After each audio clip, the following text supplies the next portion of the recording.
What is happening, everyone? Welcome to TROP-CAST episode 31. I am here with the usual crew again tonight. Paddy Toner, how are you keeping, buddy? All right, Ronan, how are you, buddy? Yeah, I probably should say my name is Ronan Fox. I am your host.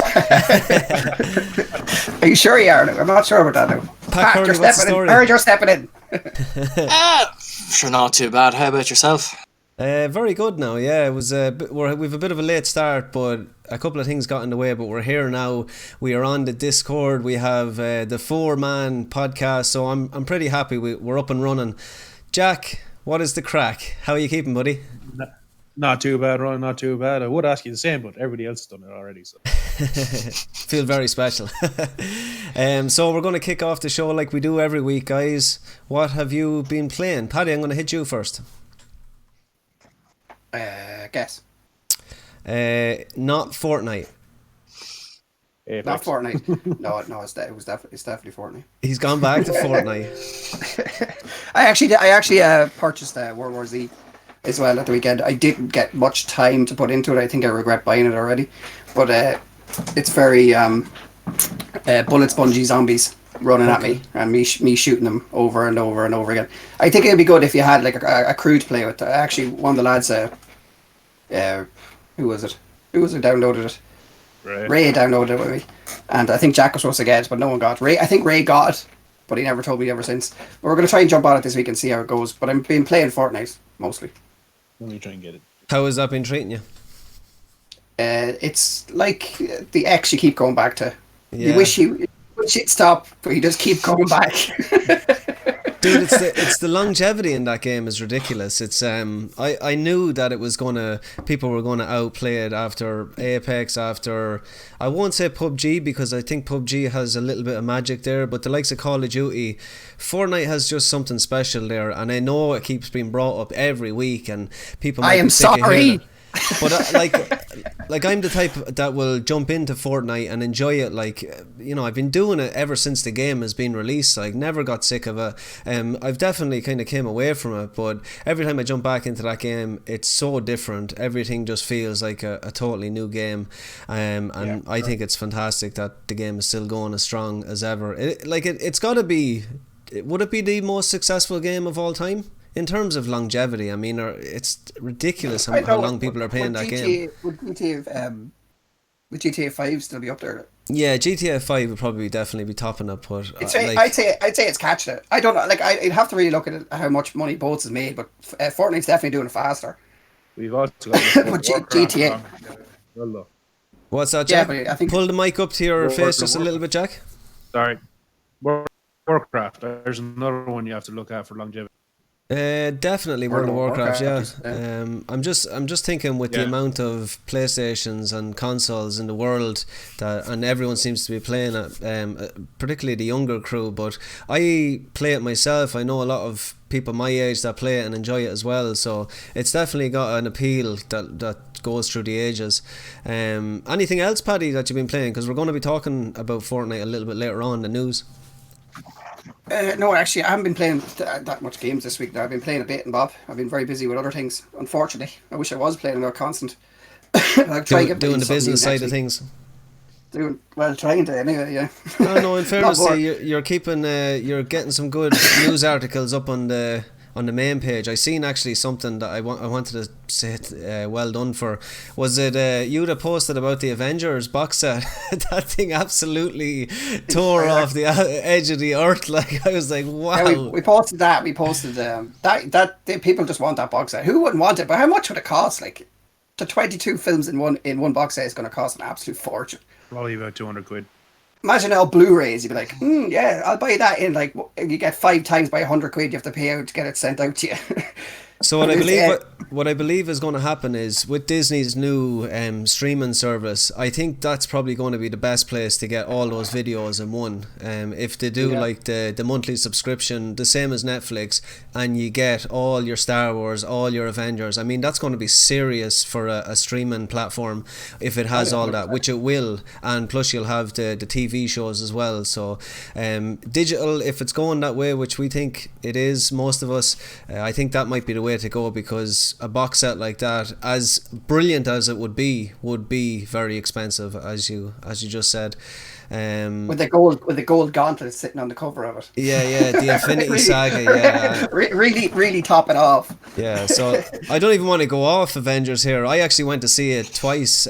First I time went I to see went. it as well last weekend. Yeah. What did you make of it?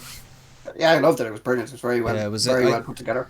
I think it was Infinity War still tops it for me, and I do like a lot of the other movies, but I think as an end of the saga movie, and it felt like almost like a greatest hits that it was. I don't want to spoil it for anyone what happens just in case, but it just felt like a greatest hits movie and a brilliant way to end off that phase, and I'm excited to see what comes next. I mean, Disney, as bad as they're doing on the Star Wars front, they are really killing it on the Avengers side, the Marvel side, so fair play to them. I think it's one of the greatest Marvels in cinema history, to be quite honest with you. I think it's going to be forever remembered. I think it hit, was it second best box office sales. I think it's close to number one now. It's going to pass number one anyway. Yeah, Avatar, if we ever see Avatar 2, probably never. Avatar 2 is I think it's 2022. Yeah, isn't it mad? Wasn't it another couple of years? Wasn't it Titanic it beat, and Jim Cameron had Titanic and Avatar, so it was he put a lovely message up saying something like the real iceberg sunk the Titanic, but it took the Avengers to sink my Titanic, was one of the messages he put up during the week, which I thought was pretty cool. Pat, what have you been playing lately? I'm playing a few retro games like The Bouncer and Urban Rain on the PS2, but The Bouncer? mainly The Bouncer. The Bouncer. Is that PS2? Play the action movie. Yeah. Yeah, see, it's funny that you brought that up, because that was the first PS2 game I owned, and I loved it. Like, it was like a 3D Streets of Rage, isn't it? Yeah. With the main character, it looks like Sora. Yeah, the voice acting in that is brilliant. But mainly I've been playing Days Gone over the past 2 weeks since it's been released. Well, tell us, are the reviews real, or what do you make of it? Well, I have to say that I am enjoying it. It's a really good game, and it has some really interesting stuff which I've never seen in a game like it. For one thing, one of the most impressive things is that the world really does feel alive, as I came across basically a bear hunting deer, and then wolves came out and attacked the bear, and the bear killed the wolves. And just like watching that, while, it just makes it feel alive. Deadly. But the big problem with the game at the moment is the number of glitches I've run into and the frame rate that drops. Though I hear on the Pro of PS4, the PS4 Pro, the frame rate doesn't drop. But some of the glitches are horrifically bad. Like just last night there, I was driving on the bike and a horde just came around me. They just came out of nowhere. Just literally spawned and killed me. It was really annoying. I drove a long distance and I had to go the whole way back. But yeah, overall, I'm really enjoying it. Hopefully have the written review up for next week. And then the video review will be out whenever it's done. Fair play to you, and kudos for that Division 2 review as well. I really enjoyed the review, probably more than I'll enjoy the game, but fair play to you. I'd say it was a monumental task to overcome, so congratulations, I suppose. We'll get to Division 3 next. Just give them all the big open world games. Just burn them out altogether. Jack over there with that beautiful laugh. What's happening, Jack? What have you been playing lately? Massive surprise here this week. Some more Mario Kart 8. But no, it's only really been that and Super Meat Boy this week. Great game. Great game, but hard as balls. Yeah, very frustrating when you get to a kind of a tough level. Now, mind you, saying that I have been getting into kind of a rhythm where I've been able to get through levels fairly quickly, because people who have played Super Meat Boy know that to get on all the levels unlocked, you have to beat the main stages with an A+ grade. And then you get a harder version of all those stages unlocked after that. A lot of people who played Super Meat Boy should know that. I've been doing that the entire time through up until I'm halfway through the 5th world now. and I spent 6 hours unlocking one character last night. 6 hours on 3 levels. Wow. Just to unlock Jack? one character. Why are you not streaming yet, Jack? Because I haven't got the setup to do so yet. I got the cable. Jack let something slip to me. The reason he doesn't stream is because he plays games in the nip. I don't know why he told me. He just he said he was 6 hours unlocking that one character and he was playing in the nip. I don't know why he told me. I asked for pictures, you wouldn't send them. I know. It's just so comfortable being able to sit there. Play. Anyone that's listening or watching that wants to see Jack streaming in the nip, please subscribe to the Republic of Players. and go follow the Platinum Jack on Twitch. If we get enough signatures, Jack will play in the nip. And we are actually going to jump on to something. I know you didn't really want to mention it, Jack, but I think it's important that we bring it up just because of the news that came out this week. Me and you are actually going to jump on a stream at the weekend.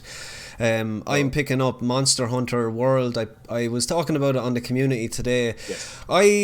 I don't know what is drawing me to that game, but I played the beta and it didn't really click with me. But I can imagine myself having fun with a couple of friends, and myself and Jack are going to jump onto a stream, and anyone else that wants to do so as well. If you want to just jump on, it's $19.99 on the store right now. Well, we're picking up. It is Capcom's best ever sold game, isn't that right? Top selling game ever, which is ridiculous when you think of the games that they have.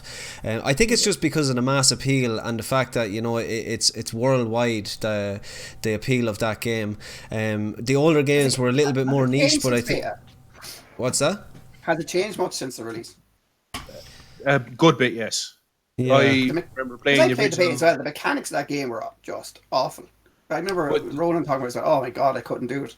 I think it takes a bit getting used to. Would that be right, Jack? Because they were a little bit off to me as well. But I'm hoping that massive swords. They still have the ridiculously oversized swords. But the thing with it is most of your time is going to be spent hunting these monsters, like following footsteps, finding.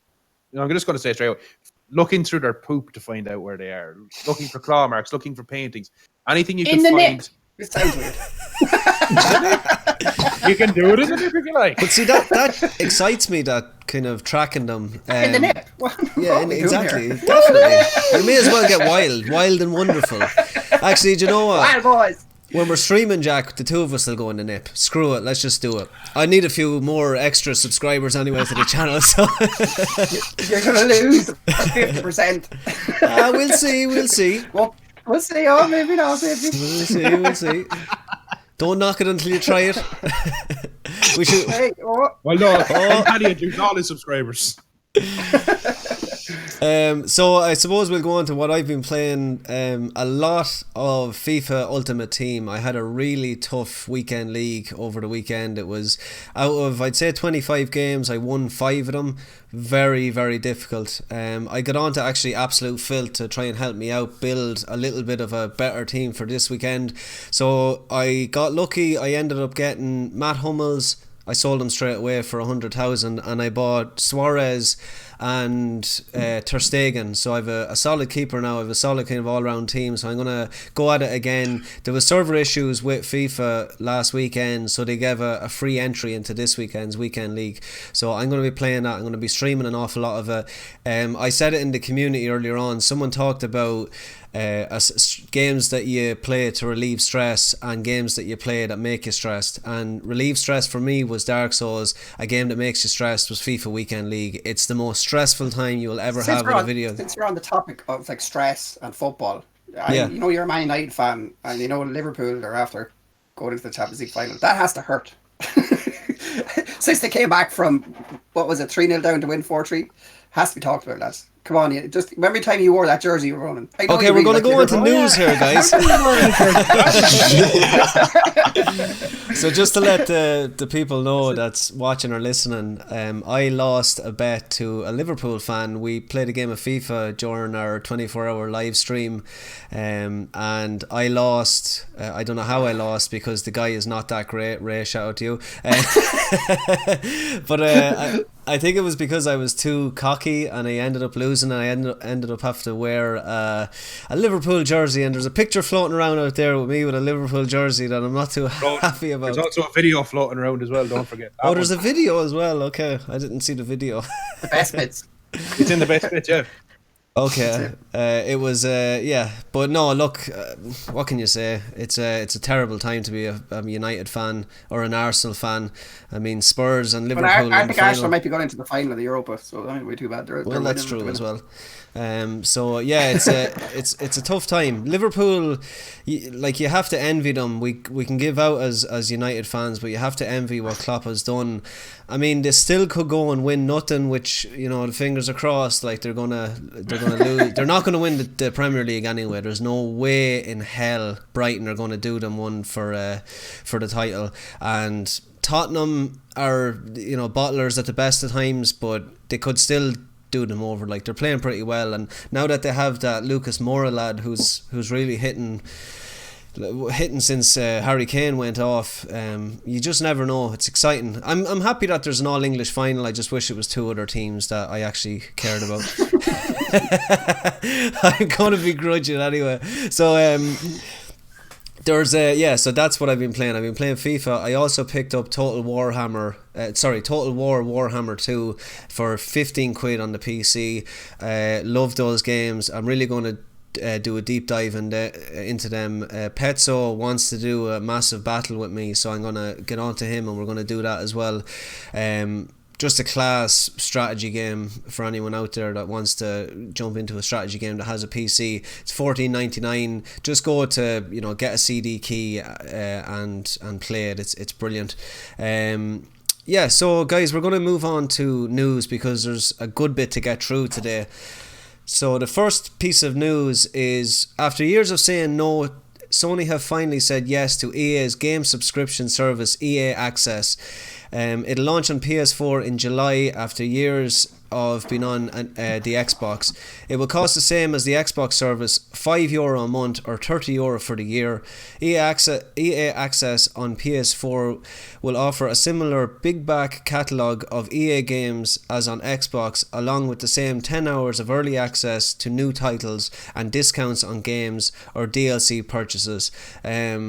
I'm not going to lie to you, I'm pretty excited about this. Paddy, I'm going to throw it to you first. What do you make of EA Access now coming to PS4?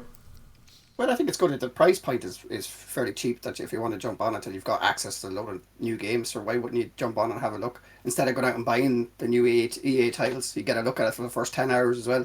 It's a good, it's leading more and more the digital way. This is just another subscription service going to start it all off, and I think it's a great opportunity. I'm glad that they finally picked it up.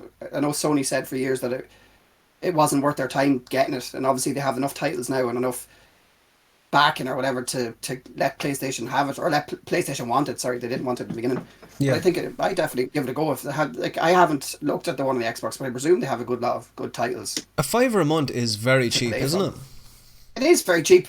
If they could throw it in, that they could maybe up the price of the the PlayStation Network or something and throw it in with that, like for $5, maybe, you know, like up everyone's, that could be a better option for everybody, like maybe €6 or something top of the PlayStation subscription or something for everyone. So I'm thinking of games like you recently purchased the Battlefield game. How much did you spend on Battlefield? I think that was down to €30. €30. So for that €30, you could get this subscription for the year, and you'd have the Battlefield games. You know, you'd have what else is on EA? Like, do you get the sports side of EA? Yeah, all the sports games, anything that's EA titles mostly, I think. And something that I wanted to ask: if you're subscribed to the PlayStation, does that cross over to PC, or is that asking a little bit too much? So. I don't think it crosses. I think PC have their own version of EA Access. Yeah, I can't remember the name of it. Yeah, they do. But I'm just wondering if you're signed on to, you know, if you have an EA Access account already, does it kind of blend over? Maybe it doesn't. I didn't look at the details now, but that'd be pretty cool. Really good idea. I don't think I did read that now. I don't think it was. Pat, that would be a good idea. Pat, what do you reckon? Well, it's not going to really concern me that much since I don't actually play that many EA games anymore. But it's definitely an interesting move for Sony, as probably Ubisoft will be next to follow with their own streaming service now with their games. But it's like, it's a smart move, I think, because it makes a better partnership with EA for them, and it'll probably create a more lasting impact going forward. Okay, Yeah. perfect. No, I just seen their Origin access is different than EA access, so there's the answer. Jack, what do you make of it? Honestly, it's been a long time coming, yes, but I'm in the same boat as Pat. It's not going to concern me too much. Don't get me wrong, the price is great on it, and if something does appear on it that might interest me, I might pick it up. But for the time being, I wasn't too pushed on it with the Xbox One. I'm not going to be too pushed on it with the PS4. Okay, that's fair. The way I kind of compare it is on PC, I subscribe to Xbox Game Pass. I don't know what it is. It's a couple of quid a month, but I get some amount of class games for that low price, and for EA access, I just think that people would see it €5 for a month. Let's just do it. Especially if you're like me and you play FIFA or any of the other sports games. I think it's a serious bargain at €5 a month. So I'll definitely be picking that one up just for the support. I've been long saying that I think that FIFA should go into subscription service. I don't think FIFA should be releasing a physical disc every year. It's a waste of material, to be honest. They'll lose money though, won't they? I don't know, maybe, but they might make the money back if they stop making the boxes and stop the distribution of the discs and the boxes and stuff like that. There, if you had it that it did updates instead of making physical stuff all the time, it'd be a lot handier for FIFA. It's the same bloody game every year. Yeah. I think it is anyway. Yeah, no, like Rainbow Six. Like Rainbow Six is a great example of a game that's just rescription. It's out every year. They do a season every year, comes out with an update. You don't get a new disc, but it's the same game, and everybody knows the same game. Would that not make sense for FIFA? Yeah, it definitely would if there was a way that they could charge, a certain amount a year. I don't think if you buy the game once, then you have it for the rest of your life. No, and I mean like season, like you buy a season pass. Yeah, I could see that definitely. Yeah, 100%. Yeah, I could see that definitely. And just you buy the season pass, and every season it gets updated, and they update it on the fly anyway. No, I could definitely see that happening. We'll have to get on to our contacts in EA and see are they going to go down that route or heck off. Or are they just going to say? Back off. No, you need a license. Back off. There's too much. Yeah, there's too much money. So guys, we have a little clip here. The next piece of news is Season 9 of Fortnite Battle Pass has started, and Paddy jumped in to see what had changed. So we're just going to play the clip. Let's rock it. What's that? That's actually from the end has erupted. Things shall never be the same again. Something shooting right for Retail Row. No way. Yeah, bye Retail Row. Now where's the next one to kill Tilted? No, don't do it. There we go. Don't do it. Don't go Tilted. No. It didn't. It didn't hit Tilted. No. Ah! Porter Peak. What? No, what's that called? Yeah, Porter Peak. Yeah, I heard they're melting the ice. Greasy Grove as well. Here's another one. That's gone. Oh, there's loads of them. There's loads of them. One's gone Tilted. No, Tilted. No. No, they're all going to Tilted. Yeah. No. No. It's gone. Oh my god. It's finally Oh gone. my god, they destroyed Tilted Towers. Nick Merckx is going to be distraught. I'm gone. And we are back, and with that, hope you enjoyed that little clip of Paddy squealing of Tilted Towers getting absolutely decimated. But basically the report is, and I'm going to play the trailer here. So Season 9 of Fortnite Battle Pass has started today, and it has brought back Tilted Towers and Retail Row, but now they are built up to give them a more futuristic look. They're now called Neo Tilted and Mega Mall. Ask Paddy for more. So Paddy, the trailer is playing. What? I'm not. Yeah. I'm not meant to say that bit, am I, Paddy? In the show. Do you know what it's like? It's like Anchorman. Who changed the teleprompter? Paddy has got the news. So Paddy, what has changed? Right. Well, as always, there's the new battle pass is out. It's got new skins, new dances. What they've done this season, which is very strange. They've vaulted the pump shotgun, and they've changed it. They've brought out as a more a semi-automatic shotgun, and it's a big deal because that's been the number one gun for everybody playing. You're gonna make me laugh. Stop laughing, Ronan. I'm sorry. I love Anchorman. I've lost my train of thought here. Sorry, dude. Sorry. They've. I don't know. What's the next bit of news? I think why did you put that in the teleprompter, Paddy? There was only going to be one man to ask about. No, okay. Let's bring it back a little bit, okay? Ronan, that's written down. That's written on other things. Don't read them. Okay. I have to kind of. I'm so into the news story there. I was like, ask Paddy for more.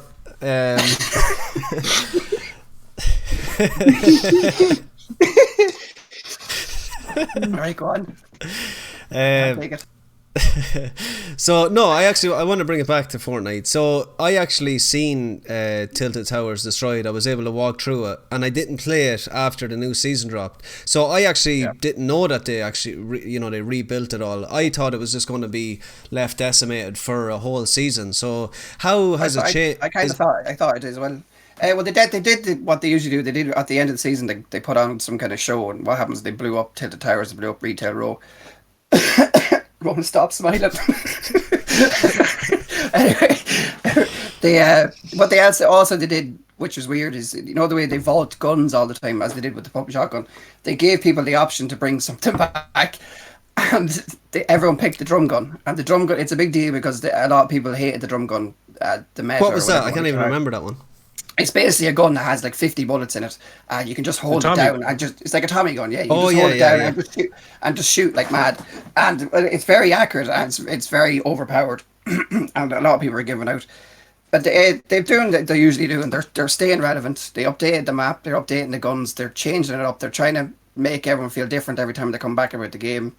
They're being Fortnite as usual. Class. But I jumped back in today and it was a bit glitchy, but I'd say that was just because everybody's probably back on playing it today. It's definitely worth checking it out. Yeah, I'll definitely check it out. I want to see the new Tilted Towers. I think my son actually said it to me that he thought they were going to rebuild it, but I thought it was going to take a full season to rebuild. So I'll be excited now to jump in and check that one out. The next piece of news, guys, is Days Gone is sitting at the top of the best-selling charts again this week, despite mediocre reviews. So I mean, that thing is selling, and I put that down to a couple of things. I put it down to people wanted this game and they wanted to enjoy it, and people are enjoying it. And I also put it down to the timing of its release. Another game that this reminds me of is Dying Light. Dying Light came out at a time where there wasn't anything major around the release that was similar to Dying Light, and that blew up and sold really well. But Jack, what do you make of these sales? Do you think it deserves the sales, or is it just because it came out at a right time? I think it's as you said. It's a case of again, everybody's always after a zombie game, a good zombie game. And yeah, this game didn't get the most favorable of reviews because of it being repetitive and a glitchy mess and everything like that. But as Pat said earlier, they've started bringing out more patches and they've started getting rid of a lot of these bugs and glitches. Don't get me wrong, there's still going to be some, and there's always going to be the frame rate dropping. But it is a case of it's a zombie game. People always like zombie games, and it looks great. So again, I think it's just I think it deserves its top spot on the best selling at the moment. How can a game go on, Paddy. How can a game that's been postponed for so many times and so long be so glitchy and be so bad the first day it comes out? They put this game out, so they put this game off like twice, I think it was. And it's a few years it's supposed to come out. And I was the first one to say that I thought the game looked well. I thought the reviews were a bit harsh on it, to be honest. But like IGN and stuff like that, I don't like their reviews most of the time. But I'd like to know how they came out with such a bad, so bad at the start that needs these patches. How many people do they have in these companies? They seem to be understaffed or something. I think it's more of a case that they're being, like with Sony especially, it seemed to be a case where they put so much pressure on, and this is a topic that we were going to talk about, but we'll do it on another show, that Sony put so much pressure on these developers. They give them a little bit of space to delay a game maybe once, but after that they're like, people want this game, it needs to come out in that time frame. No Man's Sky was a good example of that, where it was this tiny indie developer. I mean, if that game released and it was 20 quid, people wouldn't have said anything. They would have just enjoyed it. Okay, it's good. But the fact that Sony brought it on board, Sony pushed it like it was this, you know, new space exploration game, and I believe that Sony actually pushed the developer into releasing that a year earlier than it should have been, and I think what happened here is the exact same thing. Sony pushed Bend into releasing this game because of the time frame, because if they left it later they would have had to come up against bigger games. And I mean, can you really blame Sony? I mean, the game is coming out broken and glitchy, but it's still the top selling game in the last 3 or 4 weeks. So I mean, you have to kind of look at the business side of it and the development cycle as well. So there's a mix of both there. But Pat, you've played the game. How are you finding it? I'm really enjoying it. It's surprisingly, I thought I wouldn't as much after playing so much of the Division 2, since they are both third person shooters. But no, it's really, like, a lot of it is very good. Like, even the motorcycle, it's your main mode of transportation. And every little upgrade feels like it makes a difference, rather than most games where you get an upgrade and it does little to nothing at all. Yeah. But every time I'm on the bike now and I get new tires or a new engine to get more speed, you notice it. You notice it quite easily, and that's a very nice feature to have. So tell me, like is there like a gameplay loop where you have a base and then you go out and you go out and you try and get supplies, go back to the base, or is it just you're continuing a story? Is there any sort of gameplay loop that you're doing kind of moment to moment? So there's encampments in it, which are like like little survival areas that people have established. And basically what you'll be doing when you go around the map is that, like, you can hunt animals and freakers and get pieces from them to give in and get money for those camps. But while you're going around the map, you'll also face like ambushes that just come out of nowhere, or you'll be going into an enemy camp full of people, or an infestation full of freakers, or you just randomly come across a horde. So there is a lot, and surprisingly, at this stage I thought I would be drawn back from the repetition of them, but I've already gone through most of them, and they didn't actually hit in with me. Okay. But then again, I'm simply enjoying my time with it. I'm going around just enjoying the view, because it is a very beautiful game.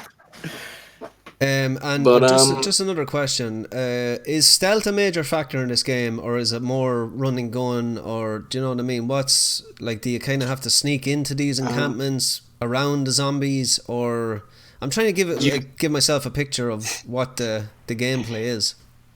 You can go in guns blazing if you want. Okay, so but that won't work in certain situations. Like, do you know the E.T. trailer they had with the sawmill and the yes, big I do horde? remember that one. Yeah. I'm having a guess here, but I think there's at least over maybe 600 to 700 freakers in that one area. Wow.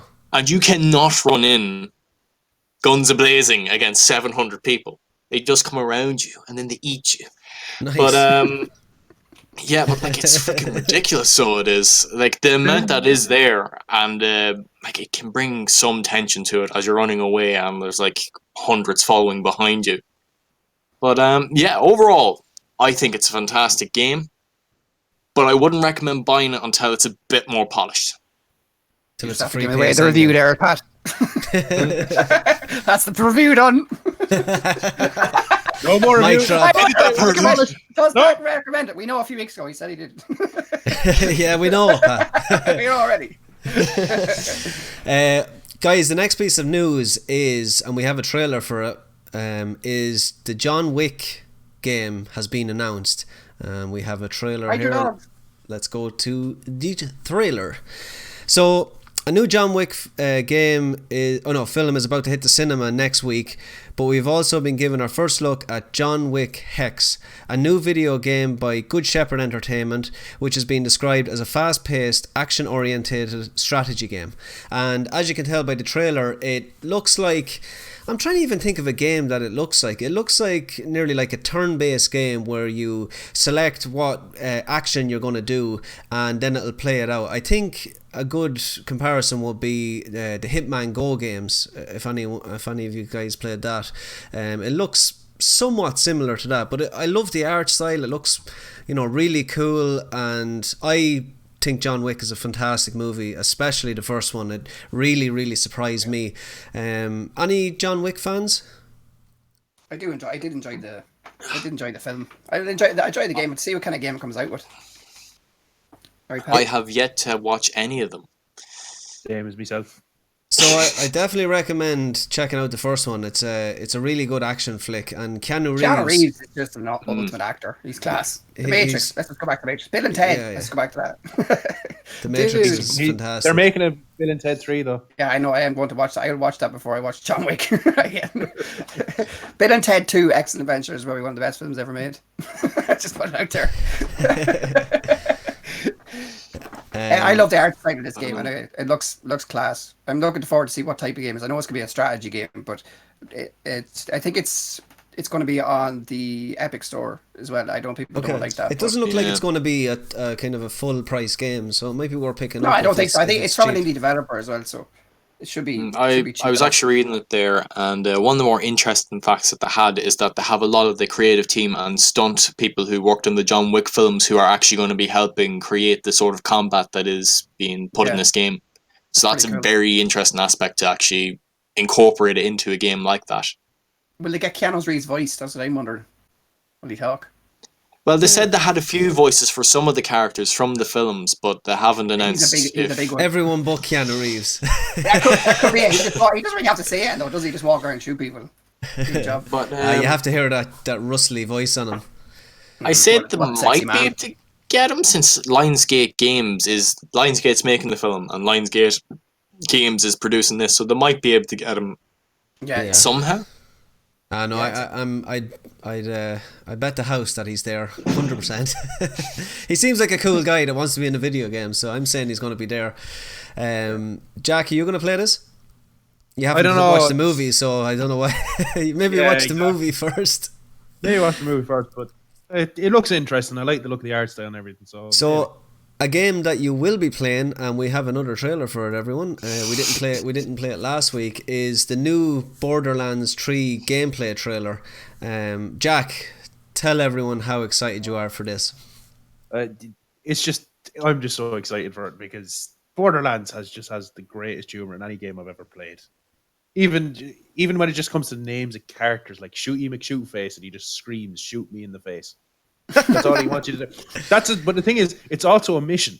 Your mission is to just shoot him in the face. It sounds like a good in mission. In Borderlands 2. And the thing is, I've seen people have come up with the most creative ways to shoot him in the face, like a sniper from God knows how long away. Anything they can think of, they will try and do it. But it's just humor throughout the whole game is amazing, and it shows well in the trailers. I agree. I think the weapons that you get are amazing. The different variants. This game looks gorgeous as well. I always found with Borderlands 2, as good as it was, always struggled on the PS3. Or sorry, was it PS3? Yeah, it was. Yes. But it struggled to play. Now I didn't play the remastered one. Was it Game of the Year edition, or I can't even remember the name of the Handsome Collection. Yes, the Handsome Collection. I didn't play that, but I also played it on Vita, and I think it was actually the game that probably put Vita into the grave. A lot of people say that. A lot of people say that Borderlands 2 is what killed the Vita. But I'm looking forward to playing this. Like, I won't lie, the trailers, they don't really do that much for me. Like, it looks, I suppose, similar to 2. Maybe that's the way the art style is. It's not going to look, very next gen, I suppose you could say. But I can see myself jumping into this game and with the likes of yourself and having a bit of fun. The writing, as you say, is spectacular in these games. It always has been. I think even the Telltale game had a Borderlands game that was, the writing was probably some of the best the Telltale have done. So I'm looking forward to this. I wouldn't put it top of the list by any means, but I'm glad for Is there people anything you want them to do differently from the second one? Do you think they could change up for the third one that was lacking in the second one? I'd like the world to feel a little bit more lived in, I suppose. The world in Borderlands 2 was very barren from area to area. So I'd like them... It's the same in 1, yeah. That's what I mean. That might be just a design choice that they go for, but I would like to see it a little bit more alive, maybe with more, I don't know, wildlife or just something that feels more alive rather than just you're fighting enemies all the time. So I don't know how they can really improve on 2. I suppose more weapons is always going to be the case, but time will tell. And more vehicles, stuff like that. So guys, the next bit of news that we have is tonight at 11 p.m. That's Irish time. A new State of Play will air on Sony's YouTube channel. We're going to try and get onto that, guys. We'll try and do like a live reaction to it. The latest State of Play will be approximately 10 minutes long and will feature an extended look at Medieval's highly anticipated PS4 remake, as well as an introduction to a brand new title and updates on previous announced games. There will be no information on Sony's next gen plans, so don't expect any. Guys, what do you think the new game is going to be? We had a discussion on the community earlier on. I think I was sadly wrong, but Paddy, what do you reckon? I think it's going to be Final Fantasy VII. I think they're going to show more. No way, is it going to? Is it? You think? I think so. Yeah. Oh my God. It's very, very heavily rumored. Paddy, what is wrong with you? Last week you were saying it wasn't going to be. No, this week you are. What? No, that I said it wasn't going to be. I think that was Seamus. Wasn't that you? No, it was you. Seamus was saying it will happen. And I said it was never going to happen. That's Ronan. Maybe it was Ronan said it's never going to happen. Sorry. It's it's very, very heavily rumored anyway that it's going to be. That's what's going to be down tonight, and it has to come up sometime. It has to be, if they're going to keep saying it's going to come out, it's going to have to be there. And if it was, I don't think. What other game could have come out? Unless it's a brand new IP that we just don't have any idea what it's going to be at all. Well, let's see what everyone else. Pat, what do you reckon it's going to be? It's going to be Ape Escape. Do you think it's it's going to be a new Ape Escape. If it's not, I'm going to be very, very disappointed. Oh no! Can't argue with that. But it's a long time since we had an Ape Escape game. Well, a main Ape Escape game. And like PS2 days was like the last main one that came out, so I really want to just get it back. And since they had the update off the website there not too long ago, I'm assuming that it might be that. Maybe. Okay. Could be. Someone's in the chat saying there Horizon Zero Dawn too, but I think that's a next gen day one release. Yeah, they could still announce it though this gen for delayed a couple of times, and all of a sudden it's a next gen game. But definitely, Horizon Zero Dawn 2 is a possibility. Over at Guerrilla, they are doing something, and it's definitely Horizon Zero Dawn 2. It just, when will we get to see some of that? I've heard rumours that they're definitely working on it, and some of the game has been developed, but maybe it's a little bit too early. I'm not sure. Jack, what do you reckon? For PlayStation, honestly, I'm hoping beyond hope that. This is going to sound strange, but Octopath Traveler, it got a PC release. I would love to see it get a PS4 release. But I'm going to come out with a left field here and say, could it be Beyond Good and Evil? Because that looked like a game for a PS6, to be honest. I don't think that game is anywhere near ready. But they announced it, and so they did. I know. Trust me. I love to see that game because it looks so interesting what they're trying to do. It looks like No Man's Sky mixed with a really kind of cool adventure game, and I would hopefully it's that, but who knows? Who knows? Everything okay? What's your guess, Ronan? Well, I guessed earlier on that it would be Ghost Recon Wildlands 2, but you sent me something, Paddy. Was it that Ubisoft? They got dropped. Yeah, they got dropped at 8:30. Oh, it actually got dropped, so there's that out the window. So God, I didn't even think of any other games that it could be apart from that. I just thought the timing would be perfect for them to show that thing off. Like, is it going to be a brand new IP, something we haven't seen before, or is it going to be something that they've shown at E3 that they're showing more of, like or not? All right. E3, I'm going to go left last year. field here, guys. I'm going to go left field. I'm going to say a new From Software title. I don't know whether it's going to be Bloodborne 2 or whether it's going to be something else. Also, J.R. Martin is working with From Software to make something that we don't know.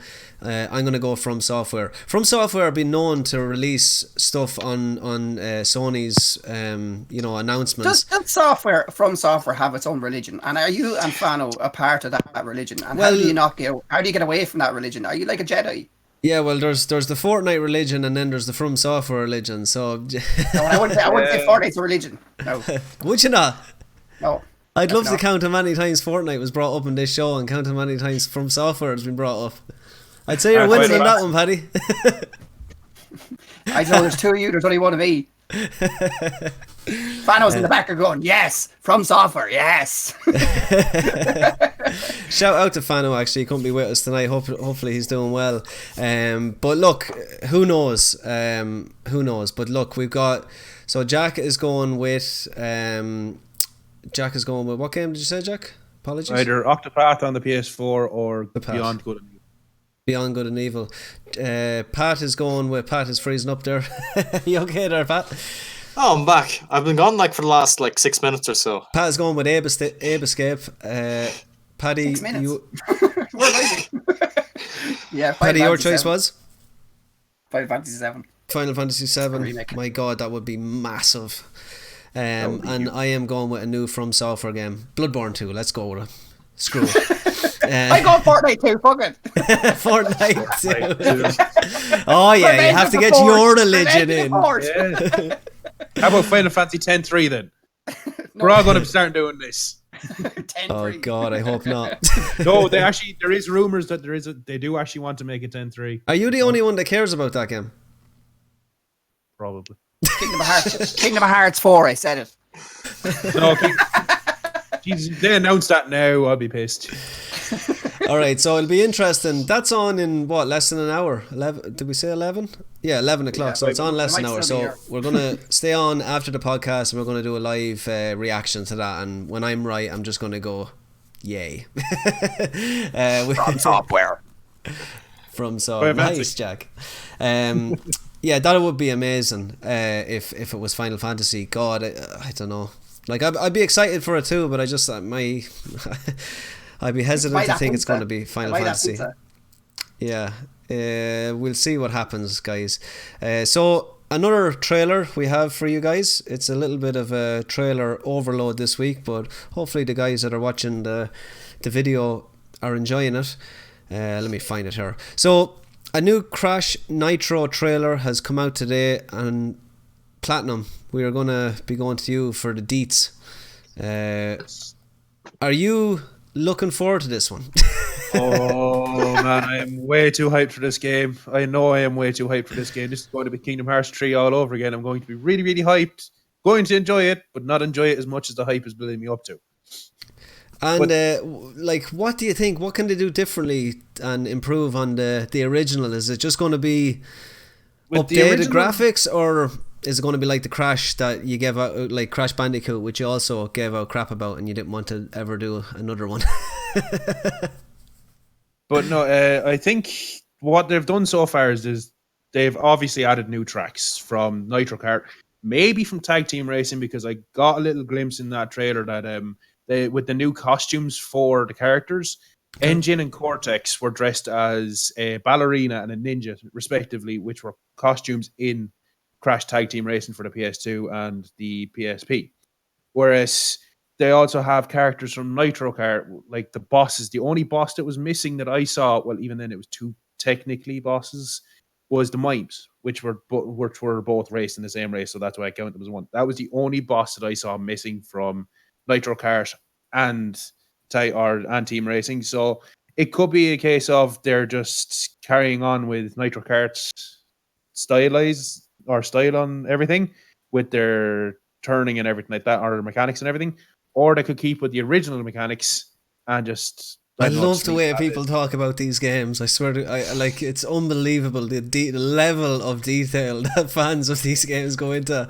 Fair play to you, Jack. Like I'll like the way I see this game is I'll turn it on, have fun when a couple of mates come over. But you play it so differently than what I would play. Like you play it like we'll say it like a religion, and you kind of look at the mechanics. You look at this. I play it as in pick up a pickup during the race, shoot your friend, and then win the race, and then put it down. and then laugh at how salty they get. And make sure you're looking at the right side of the screen. Yeah, that was Kevin. Paddy, you're big into your retro games. Is this a game that kind of interests you, or will you pass it on by? I think it'd be more interest me to, I said, sit there and play with maybe my daughter or something. Maybe sit there and play a couple of games with her, or sit there and play with your mates. I don't think I'd be sitting there playing it religiously, but it'd be one of them kind of games to pick up and play whenever you want, kind of thing. I'd obviously be good to play online with a couple of mates and stuff, but I'm not into it as Jack is now. And Pat? Well, I hope for new content. I don't want it to just be a completely remake of the original Crash Team Racing. I hope there's something new there that can be added on, like how in the Crash Bandicoot remasters there, they had the few extra stages that were pushed in. Yeah. That's a really nice idea, and I think it gives it a bit more personality than it just being a remake of that game. But in my own personal opinion, I'm more excited for the Sonic Team Racing that's coming out at the end of the month. It looks a bit more fun. Fight. It looks better than that garbage movie, am I right? Oh, Jesus Christ, that movie. But no, actually, Pat, there was some, when you brought up the levels, one of the levels was actually in the original game. You could actually get it in the original Crash Bandicoot with an action replay. Meow. Just saying. Slippery climb or the... Oh, you got me. Oh, I'm so wrong. Oh, the shame. Oh, God.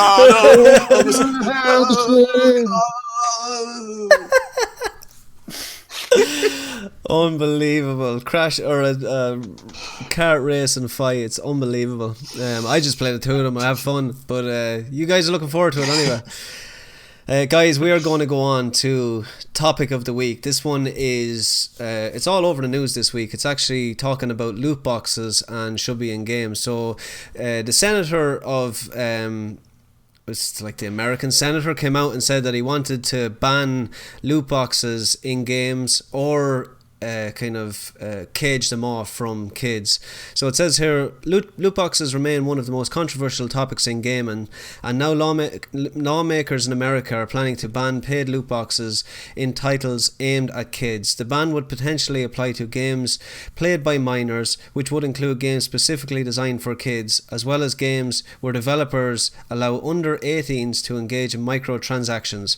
What do you guys think of the move? And Paddy, I'm going to throw this one to you first, because I think me and you are a little bit have a little bit of a different opinion on this. So let's hear what you have to say. Well, I actually honestly believe they should be taken out at this stage. I don't think they should be in games at all, unless it goes down to even the likes of like stuff with Candy Crush on your phone and stuff like that, where it's so easy to spend like your credit on it. It's so easy to spend, like just put any money in it at all. It sets off some neurons or whatever in your brain when you're trying to do these games, and kids especially will be affected by this, saying that they could play on by putting a little bit of money in, drip drabbing money to things. I know you could say that it's not gambling, but it's a very form of it. And I know in this country they don't think so, because this is a very big country of gambling, but it does the same thing. It is though. Ireland is very bad for gambling.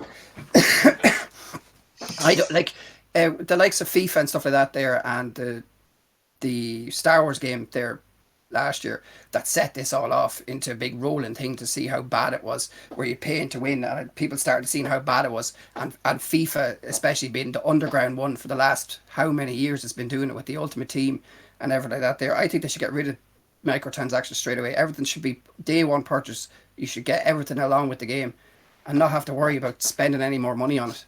The company should be worrying about the games, not how much money they can make. I know that's the big corporate companies, that's the way it's going to be, but I don't agree with it at all.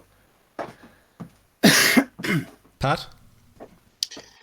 Well, honestly, I wouldn't want to see them in any game ever, but I know for a fact, like free-to-play games, they're free there, and they need to make money back somehow, so this is their way of making that money back. But I think sometimes you can be tasteful about how you go about it.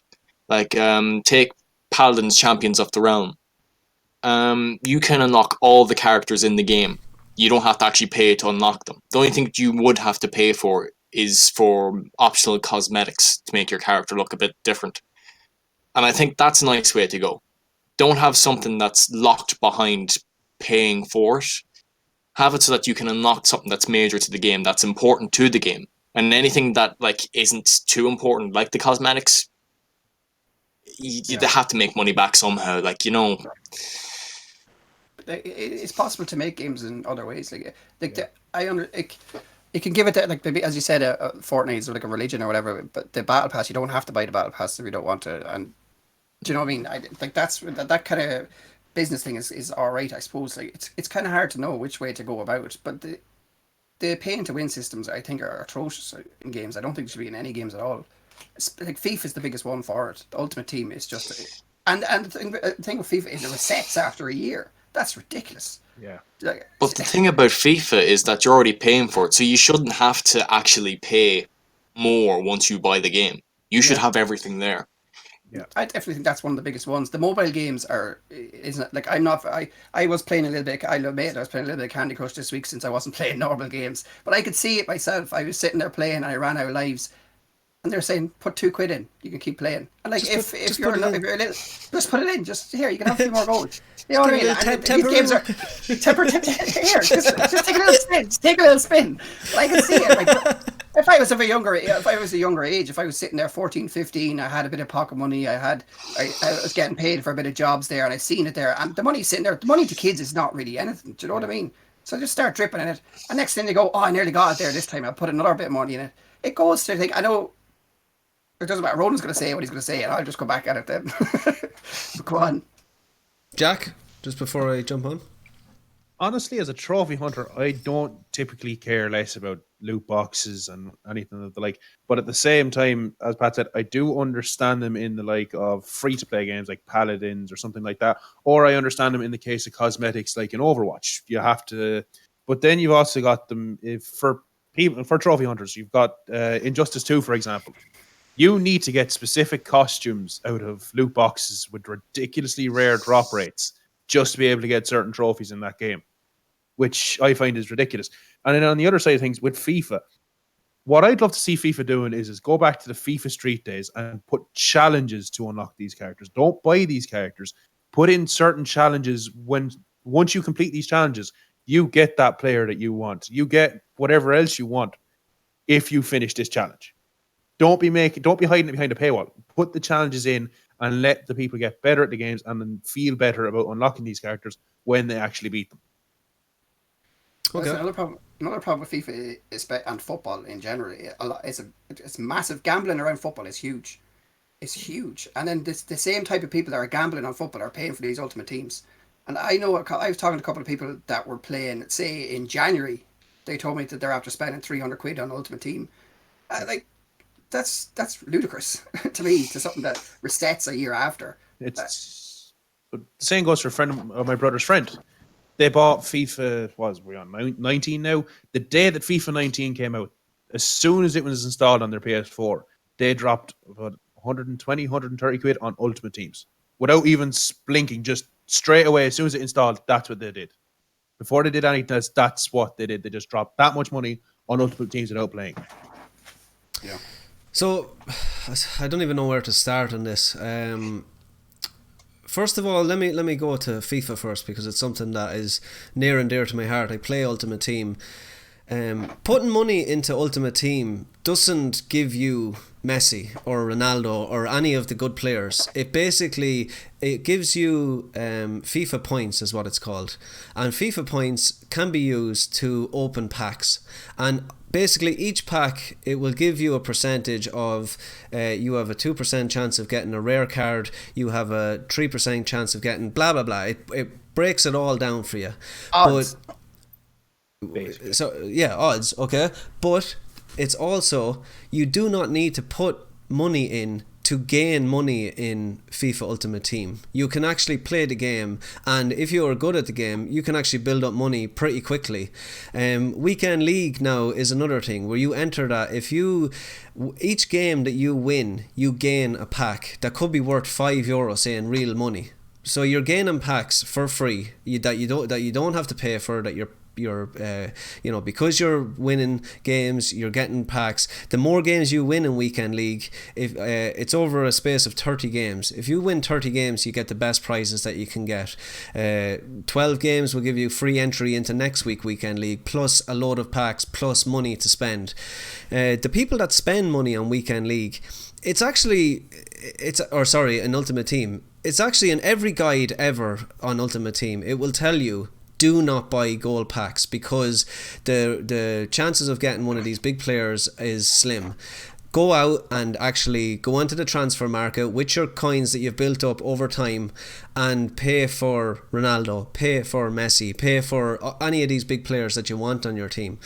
FIFA has a kind of a different approach than other, say, games like what you're talking about, Paddy, with Add Another Life on Candy Crush and that, because it gives you different modes to play, it gives you seasons to play, which has nothing to do with real life money. Ultimate Team is the money maker in FIFA, and it's done so it might be in a bad way, but the people that play Ultimate Team that I know don't pump money into it. Absolute filth. No, never pumped a cent into it. I understand that, but you're 30 years of age. Like, I know, but if you're talking about minors, like 15, 14, 13. Yes, I know. Okay, so let's go to that situation. I got a kid that's 15 or 14 or whatever, under the age, living in their parents' house. I don't need the government to tell me that I shouldn't be allowing my kids to do this, that we're going to block off that because parents are not doing their job by restricting your kid from going near your credit card. I don't need the government to tell me that. But there's this sense of people need to be controlled by the government. I'm all for laws and whatever, and put them in place so criminals can be put behind bars. But when it comes to choices that I can make, like we could look at the drink law. Why is drinking allowed? It's one of the top killers in the world. They don't put a paywall behind, or a law behind that, don't drink. They allow people to make their own choice. People make their choices because it's their choice. It's their human right to make that choice. If you're a minor... Sorry? There's still an age limit on it. There's an age limit on it. Yeah, the point was to not put microtransactions into a game under the age of 18. But, I mean, you could say the same about a game over 18. Like, there's kids out there playing Call of Duty. Do you know what I mean? The thing is, though, I find, like, the drinking age is 18, the smoking age is 18, the voting age is 18. All this stuff comes down to it. Back when, like, years ago, when it was all 16, everything that was younger, people thought that was the norm. People do follow what the government says. If they think, if someone's given a standard, people usually generally stick to that standard. If you're told that if you're not really that educated about all these microtransactions being in the game, you think it's okay for them to do this because you're told it's okay. Until people are educated and shown the way, they're not going to change the way they think about something. It is up to the government and it's up to the education system to tell these people what's going on in these games and to control it. Not every parent is as clued in as you are on gaming. No, that's a fair point. I just think that people... They want, I suppose, control. They want the government to tell them what's right and what's wrong. Where I believe, without a government, people would know what's right and what's wrong anyway. But I think with these microtransactions, underage, it boils down to having a credit card or having a bank card and being able to use that bank card to buy these microtransactions. I don't think it should. 13-year-olds have bank cards. Yeah, well, I don't think it should be allowed that they use their own card. So, look, it's a tricky situation. My biggest issue here is if we start restricting games and if the government starts getting involved with games, you can say goodnight to Grand Theft Auto 5. Grand Theft Auto 5 is one of the most popular games. It's made the most money because of shark cards, because people are pumping money into it. One of my best friends has pumped maybe 300 quid into it. What does he say? It's his choice. Now, he's over 18, which is a fair enough point. But what you're doing here is you're limiting games and you're getting them controlled by government.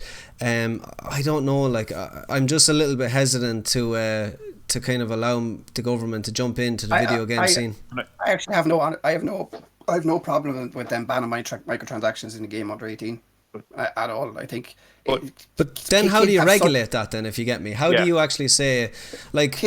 Games over 18s can have GTA can have the shark cards. That's the regulation.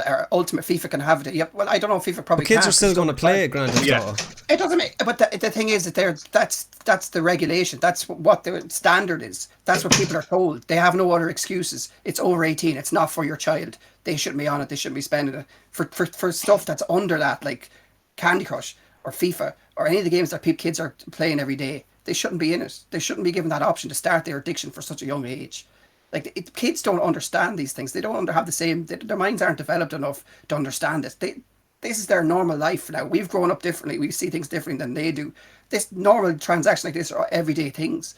So they sit there and they go, oh, I've €30 here. I could put $5 into this. I could put $5 into that. And next thing they're spending... So as a parent, like you know yourself as well, as a parent, do you not think, regardless whether you're glued into the gaming scene, do you not think it's your responsibility to know what your kid is doing under 18? It is, but not every parent is it the child's fault if a parent is a bad parent? Like, is it okay to introduce a child into an addictive nature at such a young age just because their parents don't understand what's going on? No, but it's the parent's responsibility. It's not. It is their parents, but then you're putting it in that the child has no option because his father is a bad father.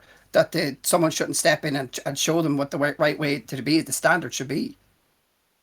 Do you know what I mean? Like, not every parent is good. I'm not saying, you know what I mean? You know what I'm trying to say? Not everyone. No, I totally agree. No, 100%. I think like, I've if you seen set it a standard, kids know that smoking is bad. At 18, you're supposed to start. Not that they don't all. Some of them do start at young age, but everyone knows the standard.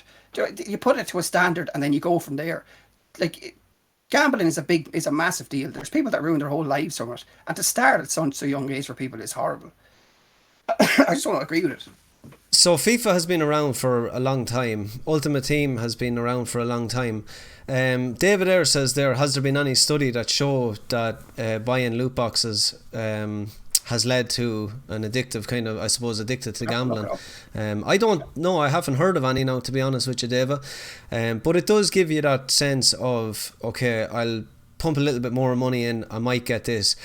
I don't know. I'm like I suppose you can hear by my voice. I'm a little bit hesitant to allow the government to tell me what to do. Just look at it from a different point of view. Don't look at it from your point of view where you're clued in with gaming. You're just like a normal parent that's like 50 now. Do you know what I mean? Like 50 years of age. Then they have them. They've got parents now 50. My mother's 50 and she's a child of 15. She wouldn't be as clued in to the game and things or whatever. And they wouldn't tell them as much. Kids are smart. Do you know what? They wouldn't tell them if they didn't want to tell them.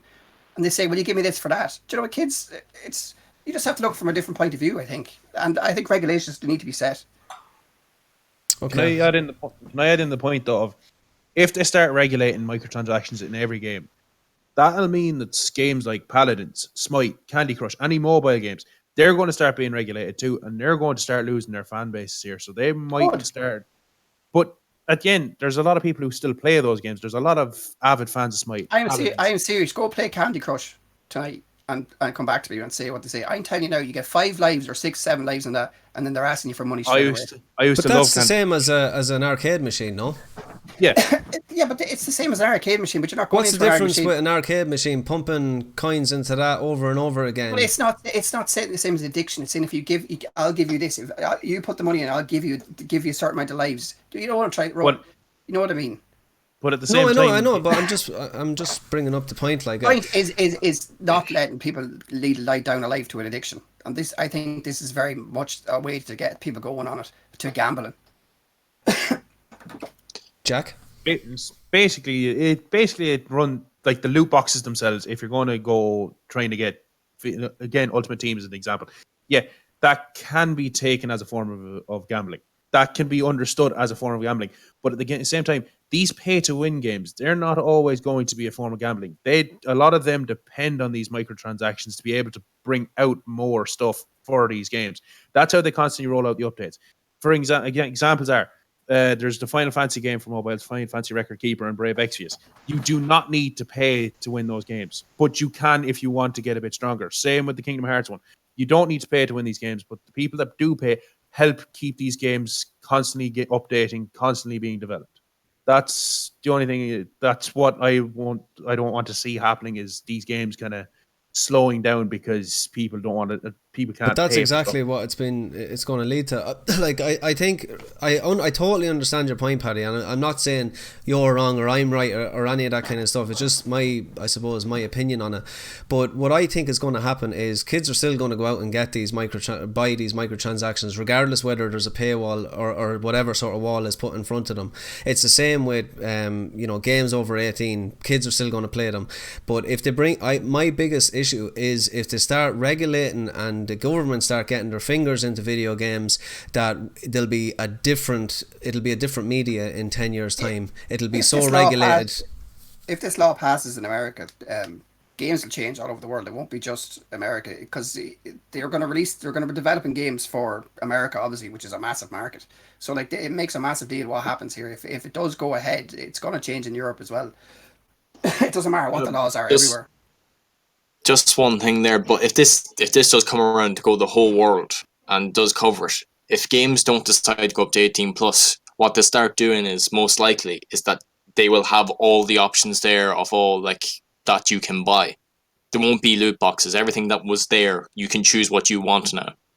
That would probably be the most logical way, because most games wouldn't be able to push themselves up to the 18 plus ranking, because they'd lose a lot of their audience if they did that. Yeah, well, they could just change the game that they try and bring it out, and not like you buy the game instead of fucking asking you for 10 quid and then they ask you for more money straight away. Like they could change the way their business is focused. You know, instead of having this instead of the way they do it now, they could change it up. Like there's always a way to make money. It just doesn't have to be this way. Yeah, but I think at this stage they've come accustomed to this way of marketing games. That this is the way it's going. The way the games are marketed these days, and the way we'll focus on that topic next week or whatever week after, is about how much pressure is on the gaming market at the minute, and people are working in the gaming industry. I think they're going to have to change something. Things are going to blow up in their faces the way things are going at the minute. People are going to catch on. It's been it is illegal in some countries already, FIFA as well, especially. But I think it's going to change. I think this is going to pass. I hope it does. I do. I understand what you're saying, Ronan, as well. Like, it's up to the parent. I agree 100%. It's just some parents aren't that good. Do you know what I mean? It's unfortunate about it. And I think another thing that I love about the gaming industry, and it's something that I want kind of the government to stay out of, is bring up Battlefront 2 for an example.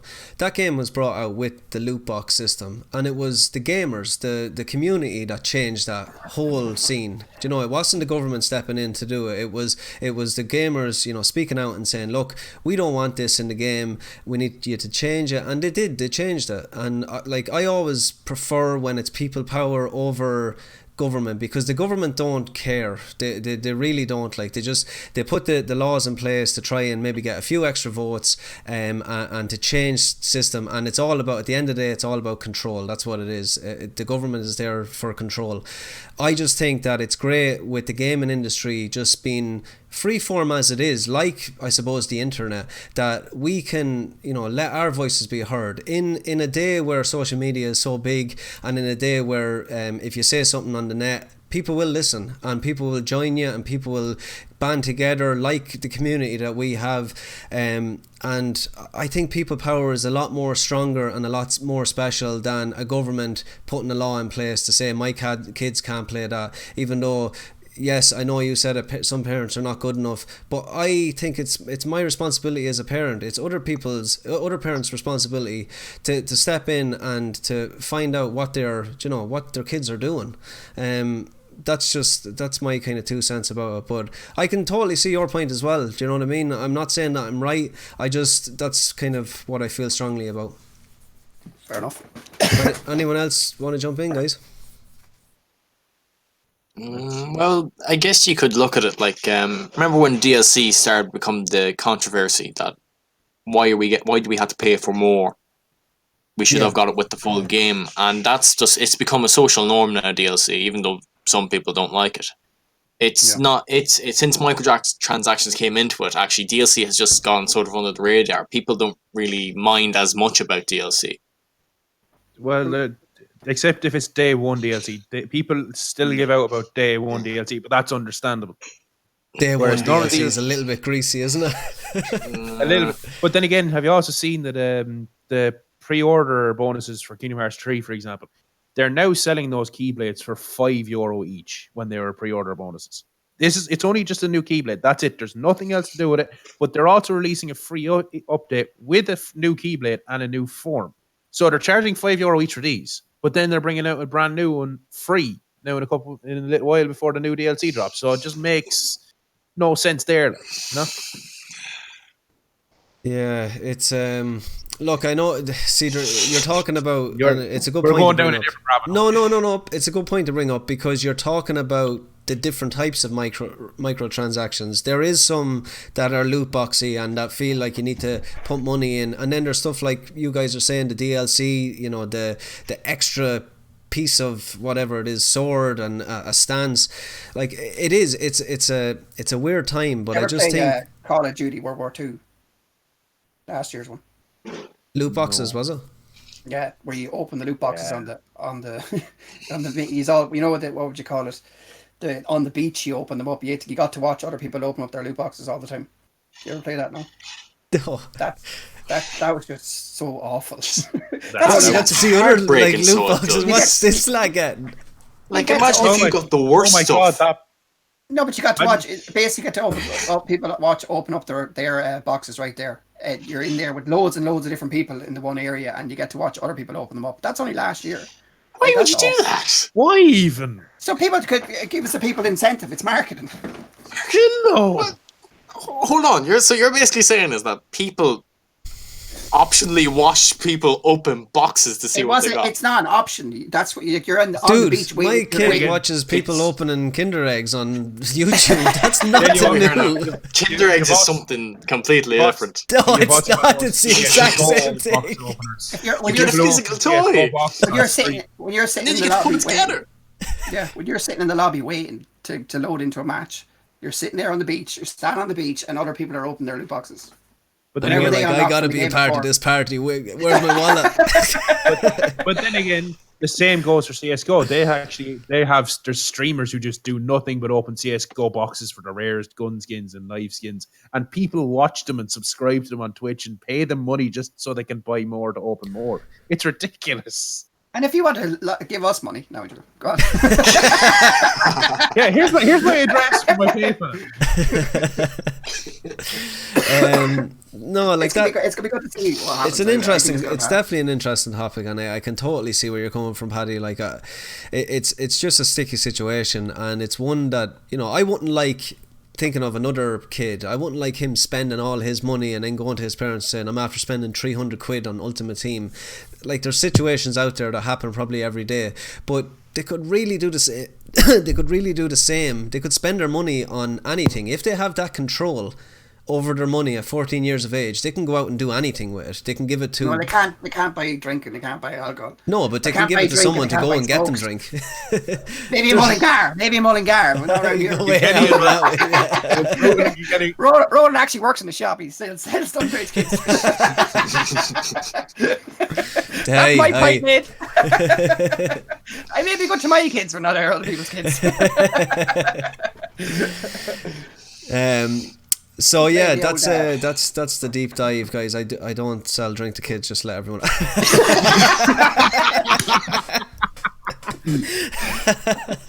Only if you're 17. No, but there is an off-license in Waterford that will. You're not going to name and shame it. No, we'll be kicked off YouTube.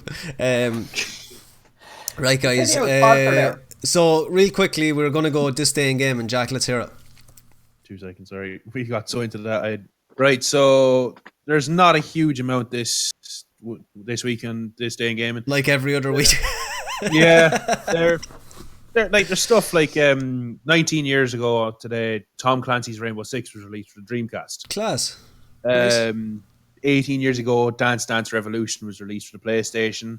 Sweet. Here's a 18 years ago for the PlayStation. That just sounds so weird. You saying that? I feel so old.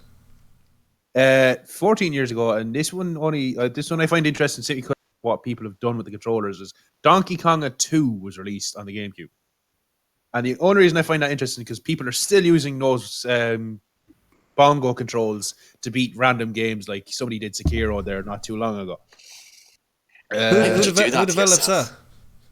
Sorry? Who develops Sekiro? No, somebody beat Sekiro. Why, Ronan? Go on, continue. A strange one, or one of the bigger ones, 7 years ago today, Minecraft was released on the Xbox 360. Oh, no way. Yep. Jesus Christ. It was interesting after all, Jack. No, Minecraft's a great game. I only had a quick glimpse of it earlier. I'm only properly looking through it now. And then for the PlayStation 4,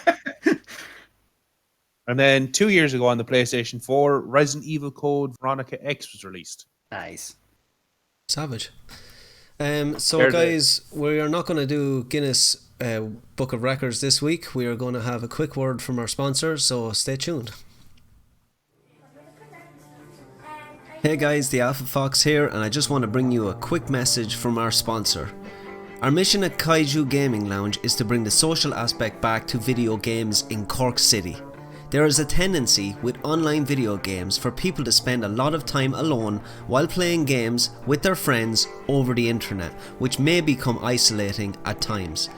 We want to offer an alternative to spending time alone or in a pub, and instead engage in some friendly competition with existing friends or meet new ones in the process.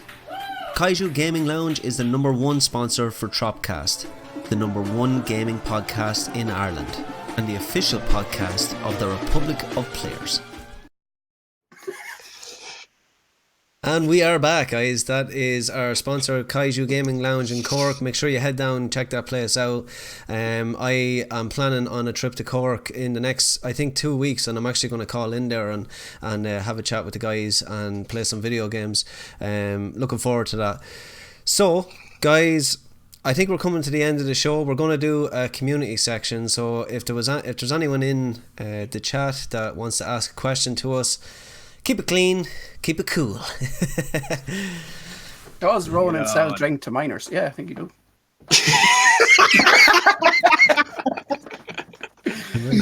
No, he doesn't. The way he's joking. I have two minors. I can't be at that crack. Those days are behind me, Paddy. Ronan, you got to start hunging it up.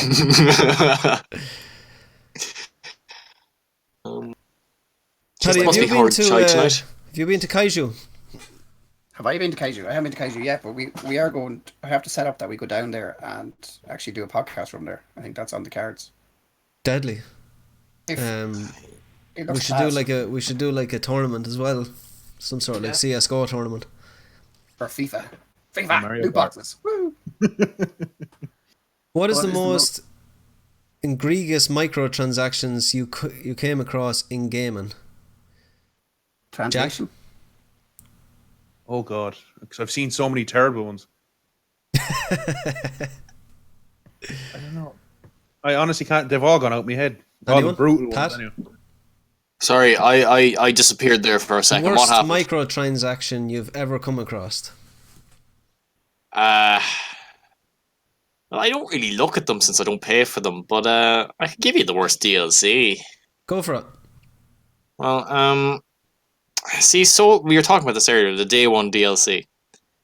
And Soul Calibur had a character that I think was renounced as Day 1 DLC before the game's release date was actually given. Actually, Wow. I've got. And that's just, no. Just no. It's a horrible idea.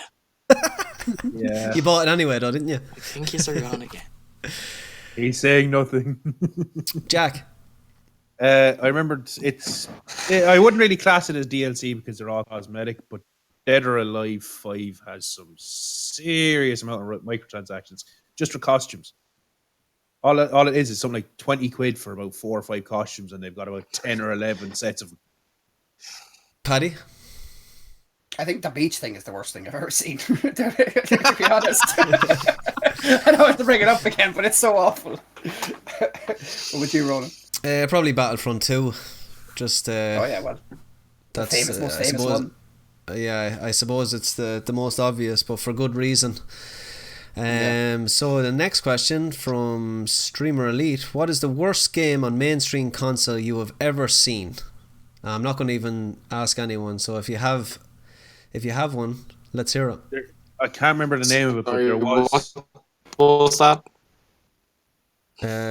What is the worst game on mainstream console you have ever seen? Division 2.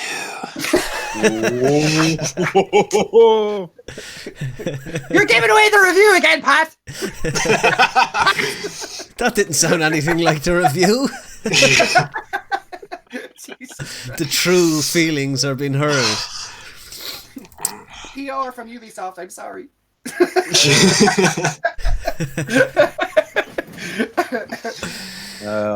If any game, I have to go for Bloodborne 2. Oh. Wait, that's Bloodborne. Bloodborne 2. Yeah, that's a terrible game. Yeah. I'd go for, See, he agrees.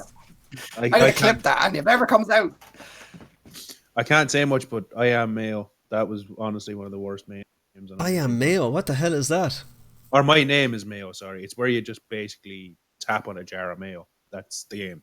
You tap on Okay, it. the Jack, worst. what you get the platinum in it? Man, that sounds fucking deadly. Yes, Is I that do like have an the easy platinum or something? Yeah, you just press X 10,000 times, and there you go. You got yourself platinum. I love the way Wow, you're telling and us you that pressed there, it, Jack. didn't you? Oh You my pressed God. that button 10,000 times, you dog. The worst Jack game I is ever actually- played on console, guys, is Goat Simulator. Absolute garbage water. Terrible Goat stuff. Simulator is so bad, it's good though. I'll give it that. It's so bad it's good, but that doesn't make it good. Isn't makes- like Call that of makes any Duty like sense. doing a Goat Simulator like crossover? Yeah, What? there's an MMO RPG Goat Simulator. Oh, they're out. There's I've played Goat them. Simulator. Yeah, but they're doing a Call of Duty one now as well. It's just, are they just sticking a brand on it and putting like army gear on the goat? Probably. That is trash. This review is not sponsored by Ubisoft. Okay. Do you Aaron Toner? Keep it in the family, guys. Do you prefer a game with good story mode or better multiplayer? Sorry. Story. Okay, we're all in agreement. Story. Let me see. I'm looking at okay. I think that's it, guys. That is all the questions. Ronan, your logic boggles my mind. I don't know what that logic was that you're talking about, but I'm happy to boggle your mind. Guys, we're going to do shout outs and get out of here and go and watch State of Play, which is on in 15 minutes. I hope you enjoyed the show. It's been a bit of a long one, like the last 14, but I enjoyed it. It was a deep dive. I knew the topic of the week would be a deep dive, but look, we got our opinions out, and thanks to everyone that jumped in to join us. So where can the good folks find you, Jack? You can find me at the Platinum Jack on Twitch and Wax Skills on Twitter and Instagram. Paddy? You can find me on the Republic of Players Twitch channel. You can find me in the community if you want to have a chat. We're going to have a few guests. I think Andy Tinkerbell's coming on next week, hopefully. And a few more guests after that. Thanks for tuning in. I'm wrecked. But tune in at 11 again. We'll do stuff. We'll go again. We'll do stuff. We'll do stuff. And Pat? Well, if you want to look for me, you can find me on Twitter at PatGoneMad with a capital R at the end. And if you want to see the content I make, it's usually on the Republic of Players, so be sure to subscribe. Yeah, I bet you they can't wait to see the Please. Division 2 review now up. Days Gone. If Go you back don't know and what watch. Pat thinks. Days Gone review. Go back and watch the podcast. We've been paid good money by Ubisoft, Pat. You better give it a good review. Sorry, I was only being sarcastic there a wee while ago, you know that. That's pure Right, next sarcasm. IPM. Oh, sorry, Ubisoft. Sorry. Sorry. As Father Jack once said, I am so sorry. Now that would be an ecumenical matter. So guys, we're going to wrap up another show. A big massive thank you to Kaiju Gaming Lounge for sponsoring the show as always. Make sure you head to that place. I keep saying it, but it looks like a lot of fun. We're going to go and do a live podcast there soon enough, definitely this year at some stage. We'll plan a road trip and go and do that. I hope everyone enjoyed the show. It was a little bit of a deep dive on the topic of the week, but I enjoyed it, and it's nice to get the opinions across. From Jack, Paddy, Pat and myself, I have been your host, Ronan Fox. This has been TROP-CAST episode 31.